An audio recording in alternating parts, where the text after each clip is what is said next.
Well, I must be honest that I wouldn't say they care that much. In my personal experience, not a ton. I feel like the resources are kind of hard to access.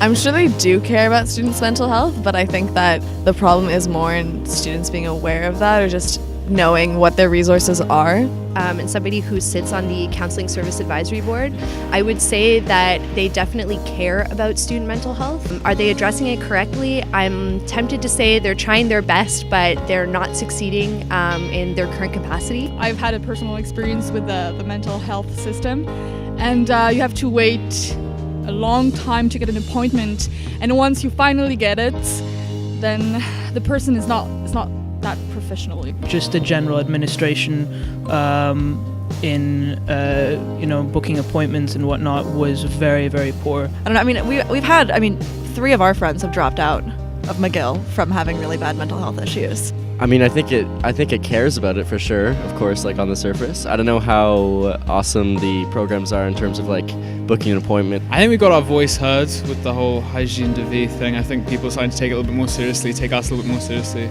But I think students feel like a lot of mistrust towards counseling, especially because of the bottleneck effect that happens where, around exam times or high stress seasons, there's a huge influx of students and the office is just not big enough to be able to support all of our students. But the problem is that there just won't be room, and you'll put in a call, visit them, and they'll tell you to wait and show up later in a month or so and see what happens. I know that the eating disorder department was completely cut, which is like, it's a huge problem in university students, It's frustrating.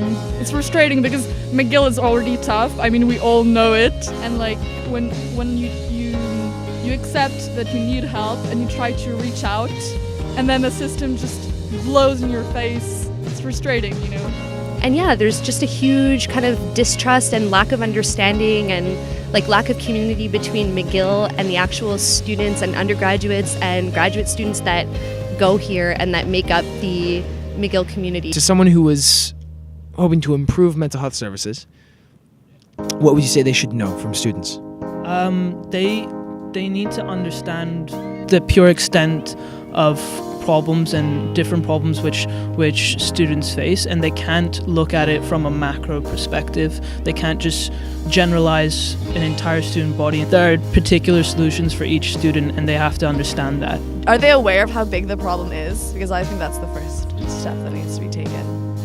And just have more people, it shouldn't be 3 weeks before you get an appointment for 20 minutes. But everyone knows this and no one really does anything about it. I think the main thing students want is greater accessibility because it's kind of it's a bit of a bureaucratic nightmare. Literally before spring break I had an essay every 2 days, and it was just so stressful for so long, I thought I was gonna break down. I didn't go and see anyone because I felt I didn't even have time to do that, but maybe professors being more open to students telling them it's overwhelming having extensions.